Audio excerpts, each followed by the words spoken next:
आज की कहानी है बूढ़ी औरत और कौवा। बहुत समय पहले की बात है। एक गांव में एक पीपल का पेड़ था जिसमें बहुत सारे कौवे रहते थे। एक दिन सुबह सभी रोज की तरह खाने की तलाश में पेड़ पर चले गए, लेकिन एक कौवा सोया रहा। जब वह उठा तो उसे देखा कि सभी कौवे भोजन की तलाश में जा चुके हैं। इसके बाद उसने अकेले ही भोजन करने की तलाश में जाने की सोची। वह पेड़ से उड़कर पूरे गांव में खाने की तलाश करने लगा, लेकिन उसे कहीं भी भोजन नजर नहीं आया।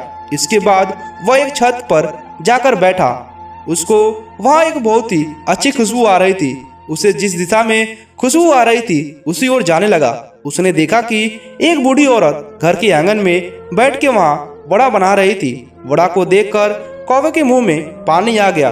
उसको बहुत भूख लगी थी, वह बड़ा खाना चाहता था। उसके बाद नीचे बूढ़ी औरत के पास गया तो उसे देखा कि बूढ़ी औरत ने एक कौवे को पहले ही बांध रखा है। बूढ़ी औरत ने उसको भी यही कहा, अगर तुमने वड़ा चुराने की कोशिश की तो मैं भी तुम्हें इसी तरह बांध दूंगी। कौवे को समझ आ गया कि जब तक बूढ़ी औरत वहां पर है तब तक वो वड़ा नहीं चुरा सकता। उसने एक तरकीब सोची और वह उस घर के पीछे गया और बच्चों की आवाज में बोला, दादी कहाँ हो? इसके बाद बूढ़ी औरत बोली, आती हूँ। बूढ़ी औरत वहां से गई। कौवे ने आकर एक वड़ा चुरा लिया और अपने पेड़ पर चला गया। जब अपने मुंह में वड़ा दबाए अपने घोंसले में पहुंचा तभी एक चालाक लोमड़ी ने कौवे को देख लिया। वड़े को देखकर लोमड़ी के मुंह में भी पानी आ गया। उसने कौवे की तारीफ करना शुरू कर दी।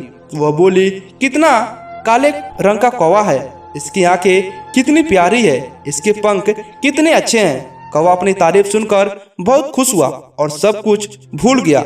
इसके बाद लोमड़ी ने कहा कि ऐसे अच्छे कहा कि आवाज की बहुत अच्छी है। लोमड़ी ने कौवे से कहा कि क्या तुम एक गाना सुनाओगे?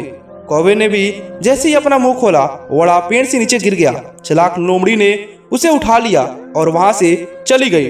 कौवे को पता चल चुका था कि लोमड़ी ने उसको बेवकूफ बनाया है। उसने सोचा बूढ़ी औरत से वड़ा करने की दूसरी तरकीब लगानी होगी, क्योंकि अब भूख भी बहुत ज्यादा लगा हुआ है। दोस्तों, इसलिए कहा जाता है कि कभी भी किसी के बहकावे में नहीं आना चाहिए, नहीं तो हमारा ही नुकसान होता है। हमारी कहानी दूसरी है, बूढ़ा आदमी।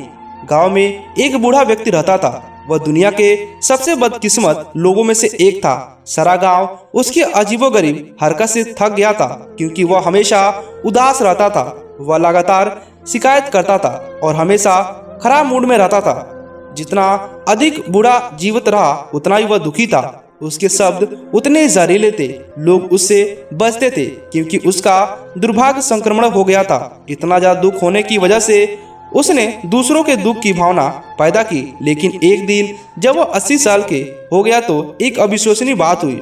ये बात लोगों में आज तक फैल गई। वह आदमी आज खुश था। वह किसी भी चीज की शिकायत नहीं कर रहा था, बल्कि पहली बार वह मुस्कुरा रहा था। यहाँ तक कि उसका चेहरा भी तरोताजा दिखाई पड़ रहा था। यह देखकर गांव के सारे वाले घर के बाहर इकट्ठा हुए और सभी ने उस बूढ़े से पूछा, तुम्हें क्या हुआ है? वह बूढ़ा आदमी बोला, कुछ खास नहीं, 80 साल से मैं खुशी का पीछा कर रहा हूँ और यह बेकार था। मुझे खुशी कभी नहीं मिली और फिर मैंने खुशी के बिना ही जीने और जीवन का आनंद लेने का फैसला लिया और आज मैं खुश हूँ। दोस्तों, इसलिए कहा जाता है कि हमें हमेशा खुश रहना चाहिए। आपको ये दोनों कहानी कैसी लगी हमें नीचे कमेंट कर बताइएगा और इस तरह की और कहानी सुनने के लिए और देखने के लिए हमारे चैनल को भी सब्सक्राइब कर दीजिएगा।